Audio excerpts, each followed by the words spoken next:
Bonjour à tous, nous retrouvons aujourd'hui Maître Anthony Payet. Anthony, est-ce que tu pourrais te présenter en quelques mots s'il te plaît? Oui, bonjour à tous, je suis Anthony Payet, je suis avocat en droit social depuis 20 ans maintenant.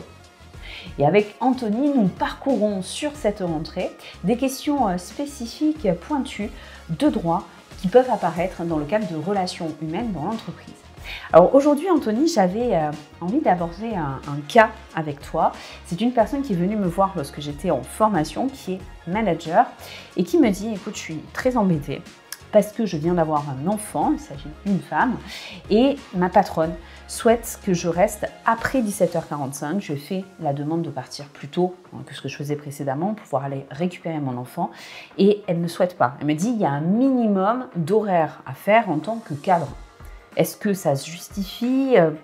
Qu'en pensez? Que dit le droit par rapport à ça? Alors, l'employeur a un pouvoir de direction dans la conduite de l'entreprise et donc il peut, à ce titre-là, définir des horaires de travail. Pour répondre à la question, il faudrait certainement plus d'éléments.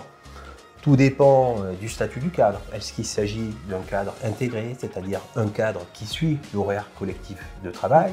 Est-ce qu'il s'agit d'un cadre en forfait jour qui, alors, a une certaine latitude dans l'organisation de son temps de travail? Il peut librement organiser son temps de travail dès l'instant où on répond aux besoins de l'émission.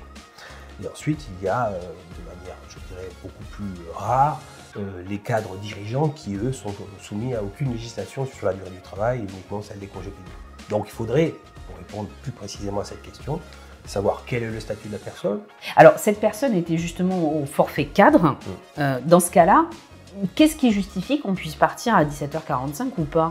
Il y a les impératifs aussi de la vie familiale, mais la question aussi sera de savoir à quelle heure le salarié arrive, parce que si on arrive en fin de matinée pour dire après je pars à 17h45, la question sera de savoir alors si le salarié remplit sa mission ou pas. Si le salarié arrive, je dirais, suffisamment tôt le matin pour remplir toutes ses missions et ses objectifs, l'employeur aura du mal à justifier la nécessité pour le salarié de rester après 17h45. Donc imaginons que notre salarié arrive à 8h, 8h30, remplit ses objectifs, soit dans un forfait cadre, je mets en place toutes les hypothèses.